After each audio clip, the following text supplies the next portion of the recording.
同志们好，今天给大家讲一个我相信众多的家长都非常苦恼而关注有迫切需求解决的一个问题。知道我讲啥呀？请问有没有孩子经常性的咳嗽，而且可能还有着明显的季节性？春天爱发作，深秋季节爱发作，冬春交际还爱发作，而且一咳嗽似乎就得10天、半个月、20天，有些人可能需要更长的时间。这是一个情况。有没有孩子出现这种问题？家长经常讲说，我家这个孩子啊，动不动就感冒了，动不动就感冒了。同志们，我在门诊上一遇到这种情况，我的头马上就炸了。但是我们的家长四平八稳，只是把它当成了感冒。请问这是感冒吗？一定不是。如果这个疾病的名字我说出来，相信就会吓到好多家长，但是我不得不说，应该引起你足够的重视。这个名字它叫做哮喘，可怕不可怕？很糟糕的一个疾病。什么原因引起的？过敏。我们也把它叫做过敏性哮喘。但是现在有一个新的词，可能我们有部分家长知道这个新的词，把它叫做变应性的哮喘。我们不谈什么叫做变应性哮喘了，因为这个疾病它和我们本身机体的免疫机能是有关系的。免疫是一个很复杂的问题，我不想在这个地方给大家过多的谈理论上的问题，我们直接告诉大家它的症状。这部分孩子最主要的症状是咳嗽，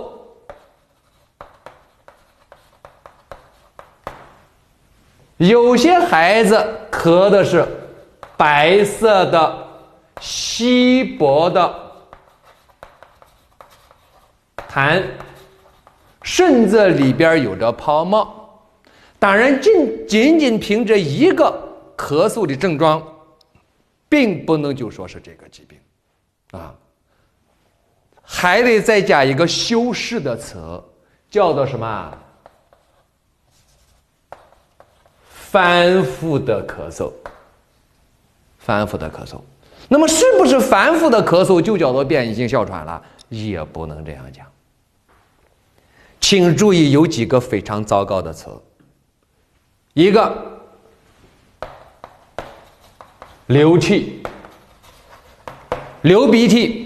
什么样的鼻涕？清鼻涕从理论上，从书面上来讲，这种孩子经常可以出现什么？鼻子发痒。但是还是我那个话，孩子的鼻子发痒，他常常不会告诉你的，他不知道也许有些孩子经常喜欢这个鼻子这样动一动，也许有些孩子喜欢经常抠鼻子，他是有着这一种什么表现的。还有一个情况大家不要忽略了，流眼泪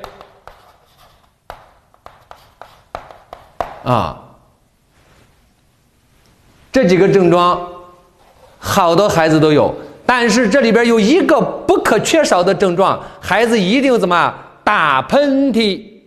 打喷嚏一定是有着打喷嚏的，所以这个孩子怎么一打喷嚏就流鼻涕，一流鼻涕就会咳嗽。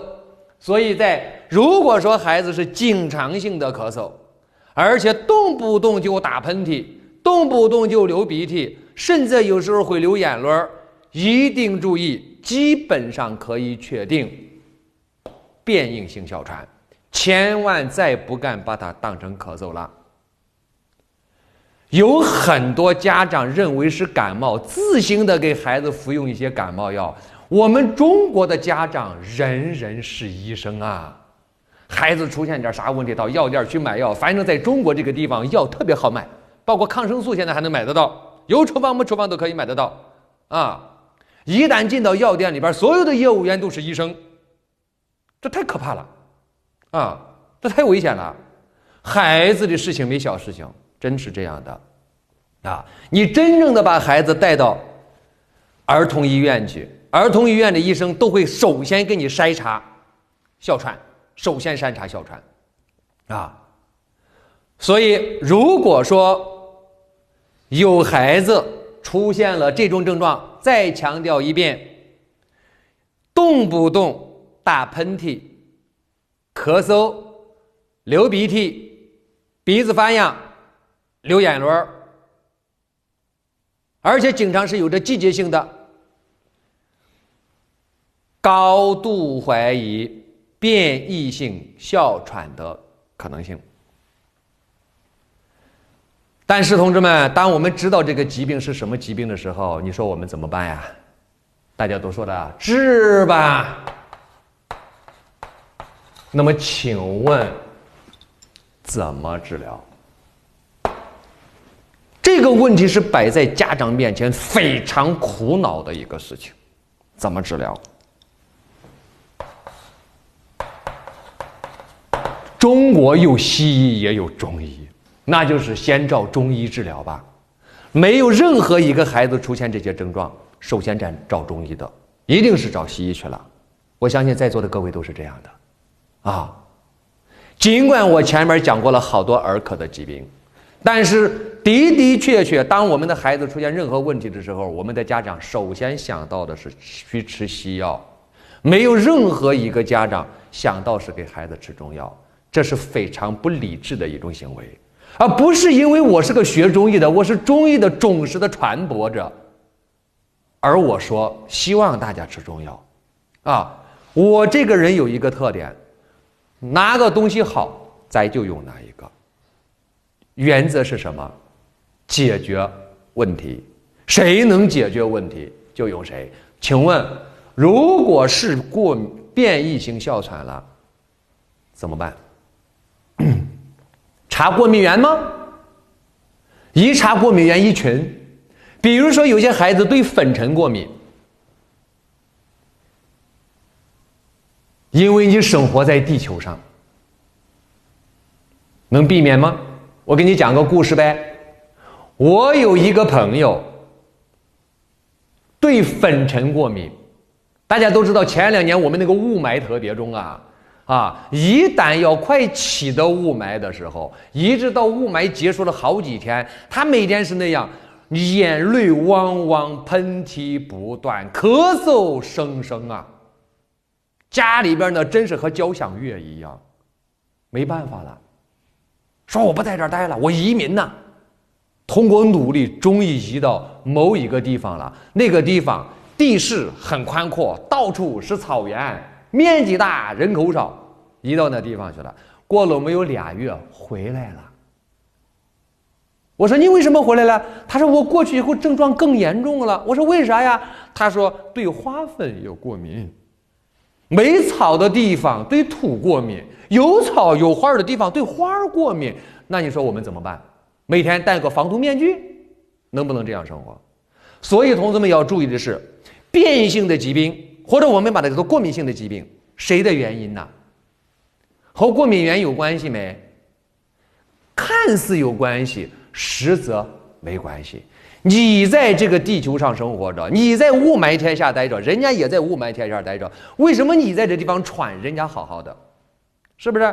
你也买花了，人家也买花了，人家买上花，人家沁人心脾，而你买上花，气喘吁吁。为什么？花粉的罪还是自己的问题。所以所有的过敏性疾病和过敏源没关系。那么也就是说，当你去查过敏源的时候，你这个方向就是错误的，因为你查出来又要怎么办？因为你根本就脱离不了。我有一个患者，对叶绿素过敏，不能吃青菜。那你每天不能吃干面条、干米饭吧？你能脱离开它吗？当你脱离不开它的时候怎么办？那么也就是说，当我们无力改变自然界的时候，我们就想点办法改变谁呀？改变自己嘛。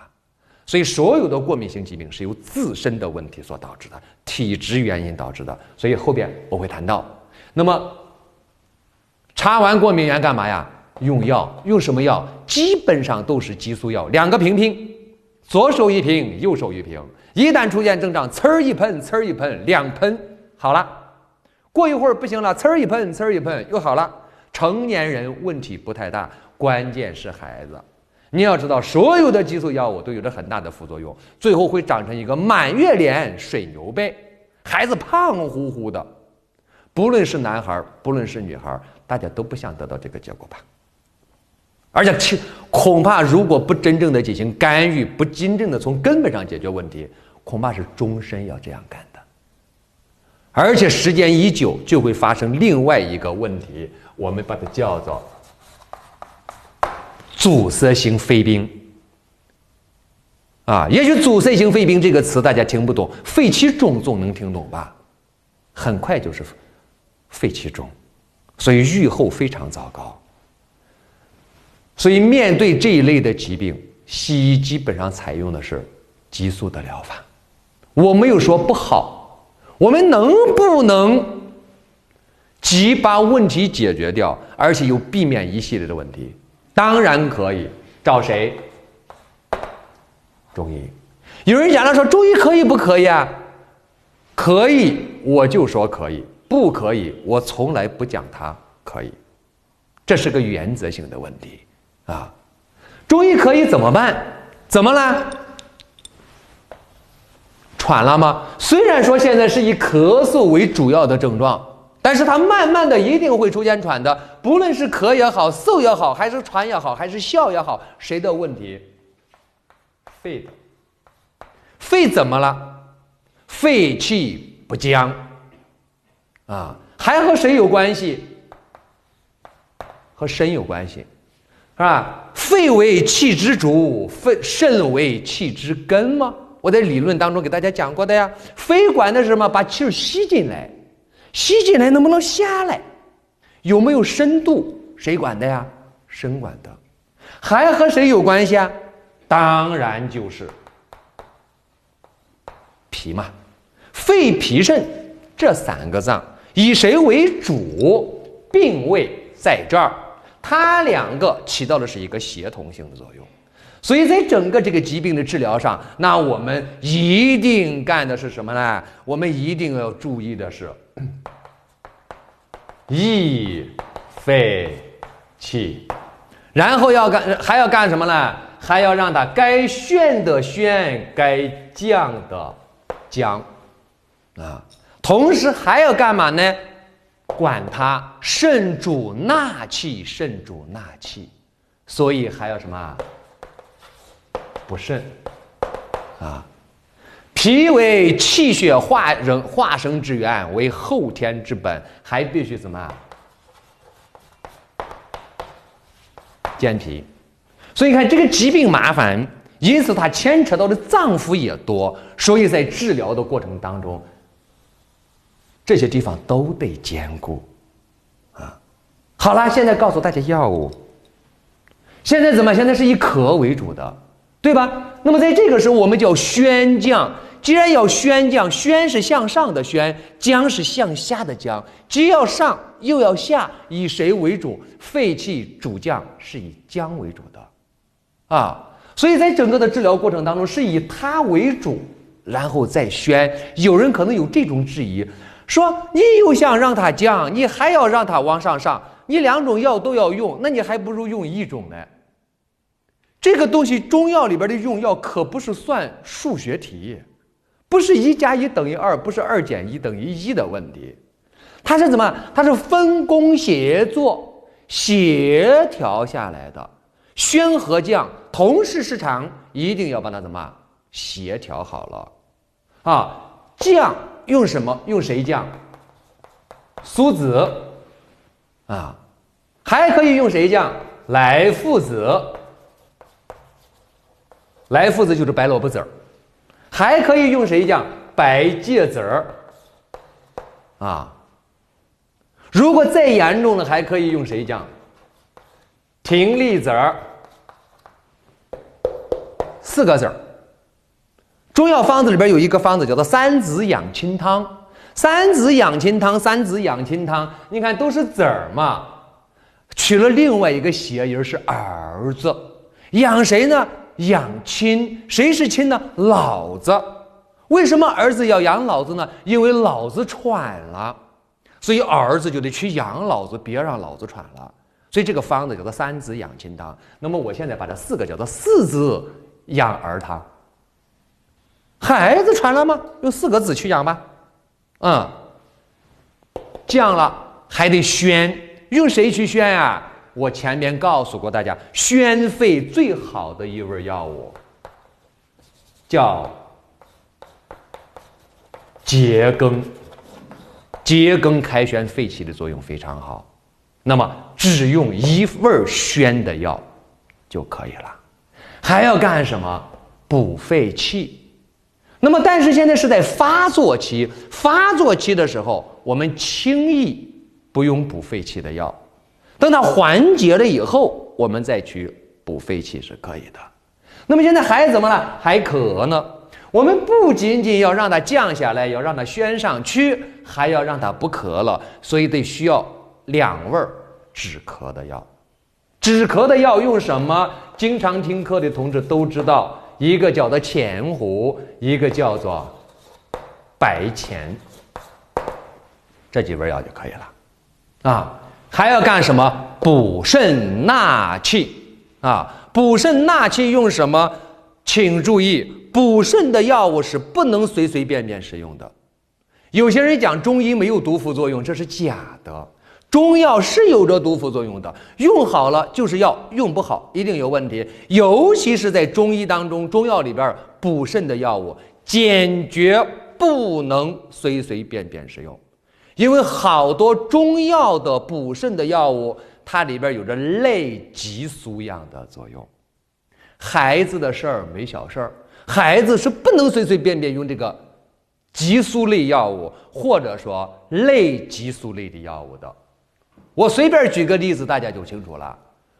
在前些年的时候，我们很多家长为了孩子的体质好，经常给孩子吃一些保健品，这个叶呀，那个啥玩意儿，最后吃着怎么了？7、8岁的小男孩长胡须，7、8岁的小女孩来月经。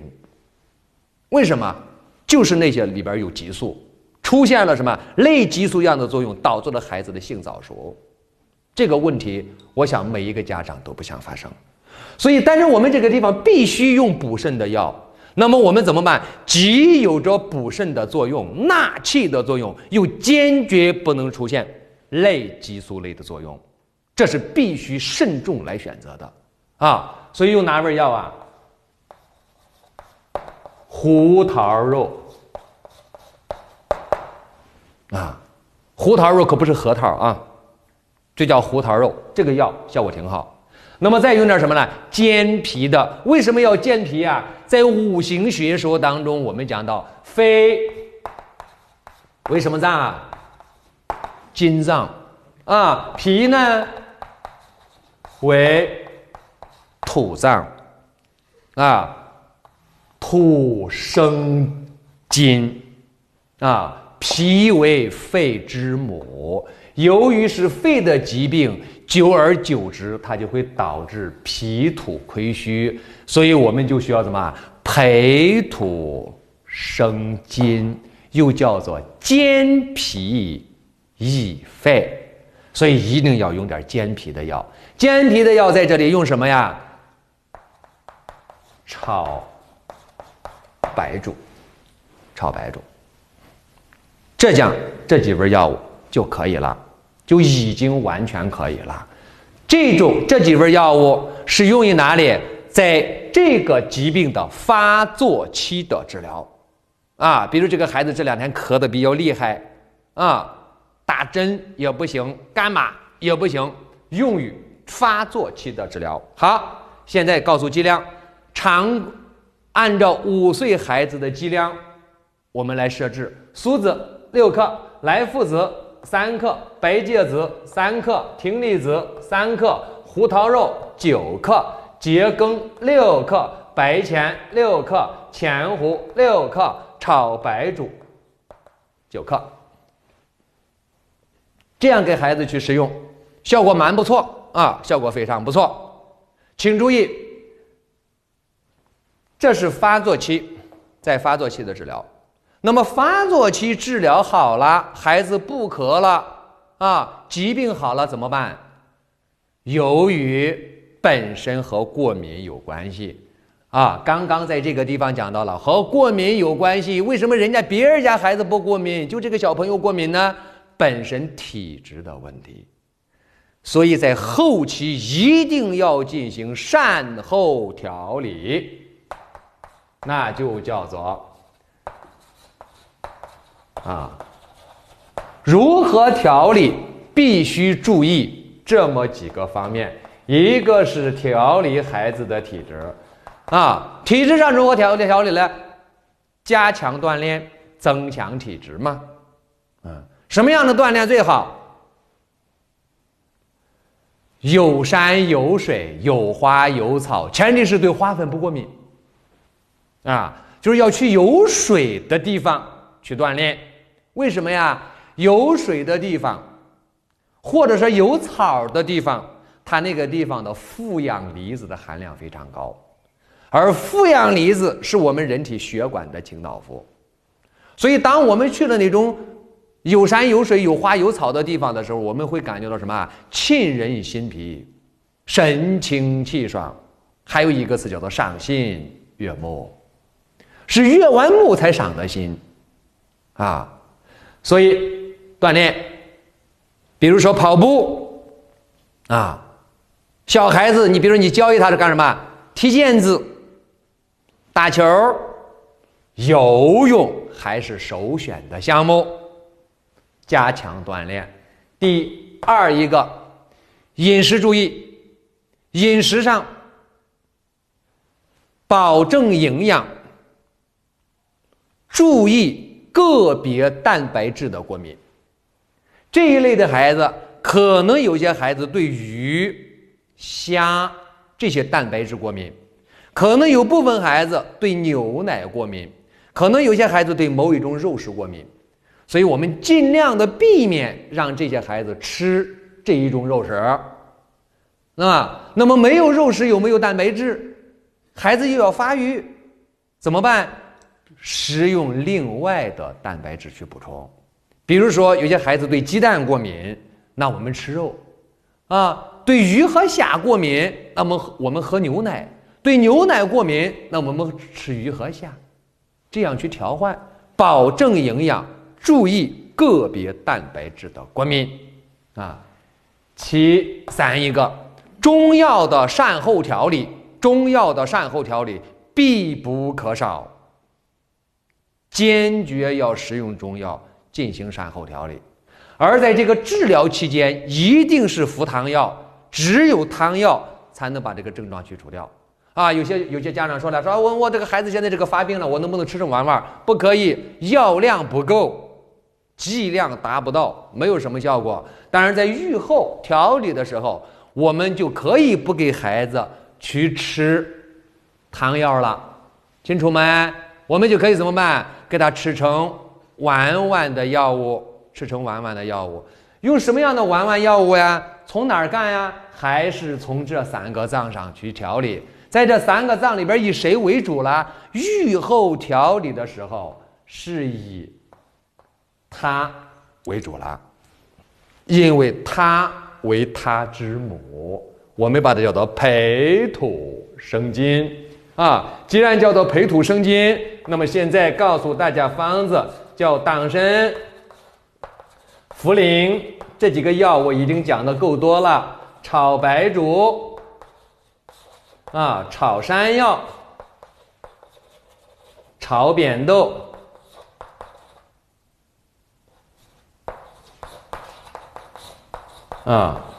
然后再用点什么呢？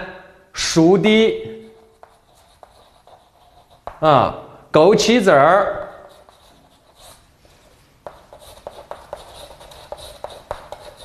用什么样的枸杞子儿？红色的枸杞子儿就可以了啊。这两年在市场虚夸的、浮夸的，把这个黑色的枸杞子儿炒的是一塌糊涂，红色的枸杞子儿就可以了啊。尤其是山药这个药是坚决不可少的。山药这个药在上可以益肺气，在中可以健脾气，在下可以补肾气啊。肺脾肾三脏同补的啊，这是管了它了啊。